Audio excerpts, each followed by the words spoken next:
Hi, I'm Ann Fraser, and welcome to another episode of Bringing Hope to Alzheimer's.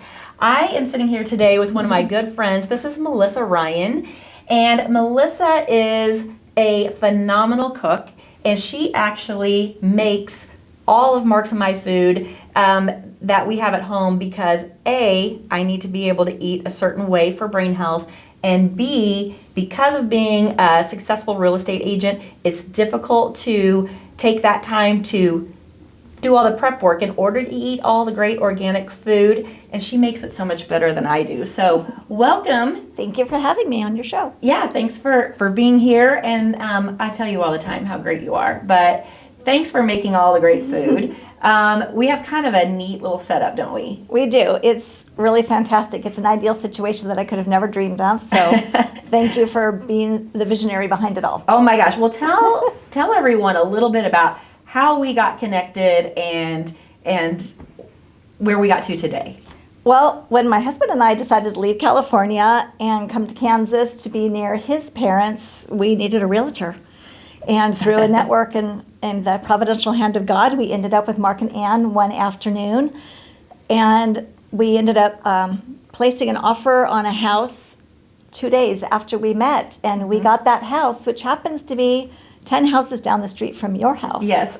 And I didn't tell you that at first because I didn't want her to make a decision based on anything. But then we became neighbors, and then we became friends, and now I feed you. Yeah, you do. Yes. Yes, very well. Very well. Yeah, and that's been really great because our schedule is so crazy, and we have, weeks where because in real estate we eat out a lot, and we have different activities, but this works really well because we kind of go over the schedule, and then you bring meals and sometimes once, sometimes twice a week, just depending on what the week looks like. Right. Yeah. And it gives me a lot of freedom to be able to work around my schedule as well.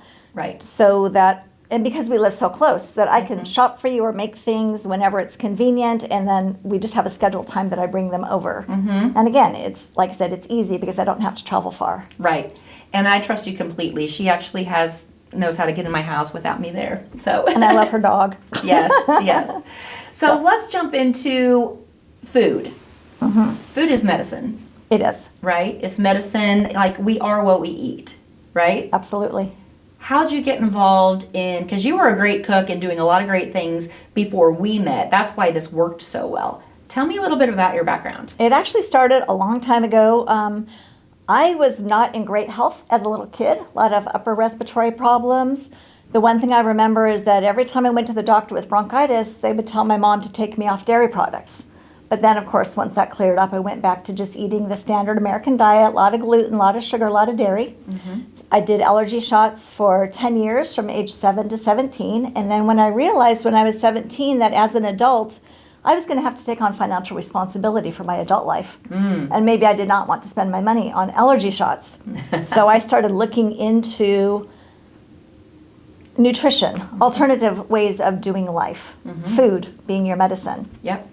And I, through my library card, I was an avid reader at the library, I found a book about doing a rotation diet. And in doing so, you eliminate this long list of foods that are the most commonly allergic to food items. Right. To be able to reintroduce them back in and to find out what you're allergic to or sensitive to or intolerant or whatever word you want to use. And in doing so, during those couple of weeks, my skin cleared up. The acne that I struggled with all through my teen years went away. Wow. I dropped a few pounds. I felt so much better. I was sleeping better. Everything was better. So I did the better life without allergy shots and anything else for a few years until I started dating my husband and we started going out to eat more and more social activities. And the next thing you know, fast forward, I'm just making decisions that are convenient. Cheap and easy, standard American diet, functioning but not great. And then later on, I'd have all of these like little episodes. They'd come and they'd go where I'd be into health and nutrition and I'd be reading all the latest diet books. But it wasn't really until joining Weight Watchers and working for them that I really changed my relationship with food. So that is kind of always a core undercurrent of where I'm at right now. But again, having the opportunity to cook for you really helped me to step up my game and to stop choosing what was so easy and convenient. Right.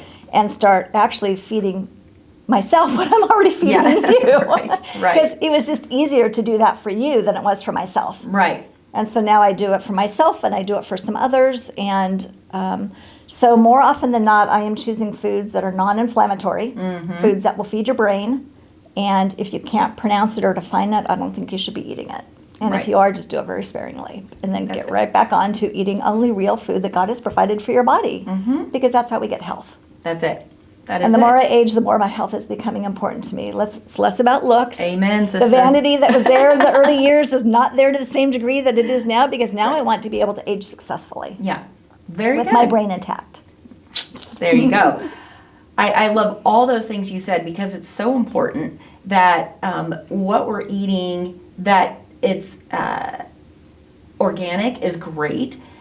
A lot of people will say, oh, good for you. You can have someone cook your food. Yay for you. Or they'll say eating healthy and organic is super, super expensive. What would you say to that? Well, illness is more expensive. Key. Illness is more expensive. And sometimes it's just making small changes, like, okay, so maybe you don't go organic on everything, but go organic on your berries and your lettuces, because those things are heavily sprayed. And we want you to eat a lot of berries and lettuces and leafy green vegetables because they're great for you. So pick and choose your battles. You know, maybe your avocado doesn't have to be organic, but your strawberries really ought to be. Exactly. Because, excuse me, they say the dirty dozen. Right. Right? And so the dirty dozen is your fruits and vegetables that have the most pesticides or all the things on them that we ought not eat. Right. Right. So what would you say to someone who's like, okay, great, I want to eat healthier. Where should they start? That is a great question. You really have to look at someone's lifestyle. Are they willing to learn how to prepare their own meals? And nowadays, you really don't have to cook. You just have to assemble. There are so many great convenient food options at certain fast food restaurants or at just supermarkets. So I'd say if you haven't been to Trader Joe's, make friends with Trader Joe's. They have a lot of great organic options, non-organic great options too, and ready-made meals and convenience foods. Sprouts and Whole Foods, they also have a selection. But for anyone who's willing to take a few minutes to just slow down and to learn how to prepare, it's not that hard to actually spend a couple hours a week, do some of your meal prep in advance so that you have grab-and-go items ready for you during the week when you need them. It doesn't have to be rocket science, and you don't have to reinvent the wheel, but there are a lot of great recipes out there and ideas, and you just need a place to start. And I know it's overwhelming for people, especially if they don't like to cook, they don't like to shop, they don't want to be in the kitchen. Well, you know what? Maybe you could hire someone to do that. It doesn't have to be expensive if you know what you need and you know how to ask for it. And we'll see. I mean, that's all I can say for right now. Right. Well, you got to start somewhere. But it's easy for me because I'm always there. Right. You know, I mean, food and nutrition has been on my radar since I was a little girl. I love food. I'm all about the food. Yes. And I've done all the different diets, and I've done all the different things, and I've studied a little bit about nutrition, and I've because I love it. But not everybody loves it, and I understand that's a challenge. But we are going to create some resources to help people with those challenges. Yes, we are. So let's just go right into that then. What do you have cooking right now? What do you have going? Well, we do have a cookbook that we're going to be putting together for Night of Hope to be able to market on their website, or however it gets done. I actually don't know the details of all that. Right. But I'm thinking too, because I do love to teach people, you know, the whole idea of, you know, you can give a man a fish, but if you could teach them how to fish, it makes a big difference. I would really love to be able to teach people more about meal planning. So there will be some meal planning information and some tips and tricks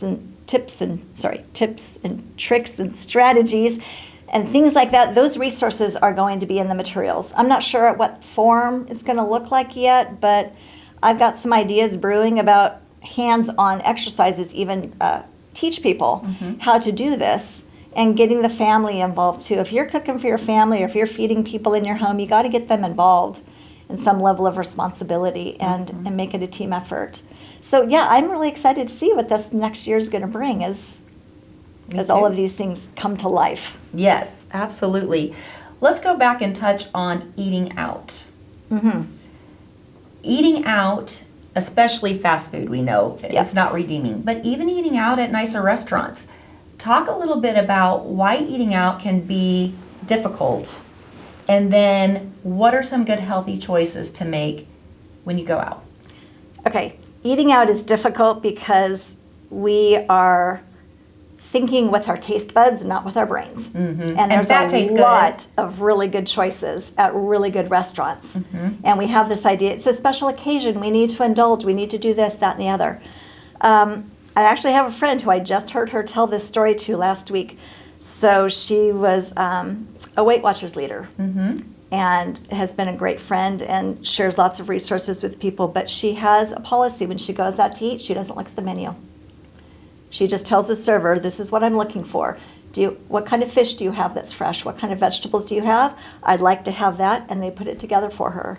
Almost always, she doesn't have a problem of getting all wrapped up in looking at that menu. And you know how we do it sometimes after a really filling meal, the next thing you know, you're asking to see the dessert plate just because you want to look at it. Mm-hmm.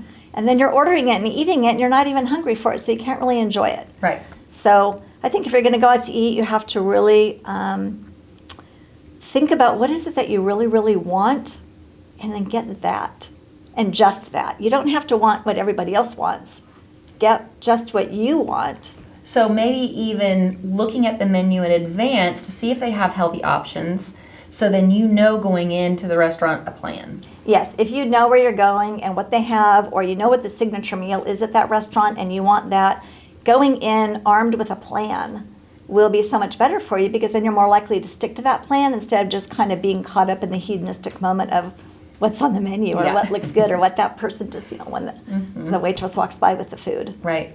And knowing which restaurants have some good options, especially on the fast food department. So Cava is a new to the area restaurant that I was really excited to see here because I had enjoyed it in California.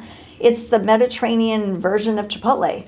So, and you can order through the app, and you can call in your order, and you can drive by and do the pickup. You don't even have to go in the restaurant, but you basically get to choose the kind of things that you want to eat. So you can get the salad or the leafy greens or the black lentils are so good at Cava. And a lot of different options at places like Cava and Chipotle. They can be much more friendly than just, the place that's got the burger, shakes, and fries. Mm-hmm. Mm-hmm. It's true. Not to say that you can't have those every now and then, but if you're doing those on a regular basis and you want to change your life, you need to go to Cava and Chipotle or Bibi Bop or those kinds of places instead of going through the drive-through at other places all the time. Correct. And even some of the drive-throughs of some other places, they do have a couple items. I think eating healthier now is easier than it's ever been. Mm-hmm. Because even like your Chick-fil-A or whatever, they've got salads now, and they've got really nice healthy salads. Yes. You don't have to have the breaded chicken and so forth. So it is getting a little easier. And I also wanted to touch back up on grocery stores. There are, in the summer especially, there's a lot of local farmers markets. Mm-hmm. And then if you're at the grocery store, kind of shopping on the outside, right? Talk a little bit about that. Well, I don't know exactly what the reasoning is behind it all, but all of the real food is on the outside of the store. So the secret to the grocery store is shop the perimeter. Okay, so your fruits, your vegetables, the deli, the meat market, all of that stuff is when you walk into the store, you just need to circle the store because you're more likely going to find food that has ingredients you can pronounce and define on the perimeter of the store. Mm-hmm. The center of the store is where all of your non-food items are going to be, or all your packaged, processed, non-perishable, shelf-stable foods are going to be. So they're not going to be as fresh as the refrigerated and the frozen items that are on the perimeters. So that's my advice for shopping in the store. And if you could go with a list, even better. If you could even shop online when you're making a decision in a comfortable place in your home and you're not making the impulsive decision on your way home from work when you're hungry, then, shop online and put in a pickup time and then just swing by work and pick up your order. Let someone bring it out to your car for you. Right. Because that's a great feature that's now available. That wasn't a few years ago. Yeah. There's a lot of great things that came out of the pandemic, and that's one of them. Mm-hmm. So being able to just order online, pick all your things up. Even Aldi's has some fresh produce and some fresh organic items there. Right. We've covered a lot today. What else? Is there anything else that you'd like to share? I am not good at those kinds of questions. I need a specific question to answer. So no, off the top of my head, there is nothing else I can think of to share. I do want to add one thing. Okay. So you were involved in the Night of Hope Gala Yes. this year. Tell us a little bit about why you wanted to be involved and what did you think of it? It was a wonderful experience. I'll be honest, at first I didn't want to be involved because I'm a chicken. I saw how much work it was on your end, and I was afraid of that level of responsibility and not being able to meet up to that expectation. But then you had such a great committee together. You had so many people this year, and many hands make light work. So this year for me, it was not stressful. I'm not sure about you. We haven't even talked about that yet. But I know. It was not stressful in any way. It was a joy to be a part of that committee and to meet so many fabulous people. I loved doing the wine pull. I want to do it again. I'm looking forward to it. You're It hired. was just, thank you so much. It was just, like I said, it was great to be a part of something bigger than myself. And having just moved here, I hadn't really gotten involved in anything in my community or anything, like I said, just kind of beyond myself. Because I'm busy with work and spending time with my mom and not even spending as much time with my in-laws as I had thought I would be. But this, because there was a structure created, it forced me to put time in my schedule to do this thing, and I love it, and I'm so glad I got to be a part of it. Good. Looking forward to next year. Yes, good. And you attended last year as well, so that was Yeah. it was fun to have you on the committee this Yes. year. So wonderful. Well, if you all are looking for any great ideas, how do you get started? What do you need to do? There's a lot of resources out there, right? There are absolutely a lot of resources out there.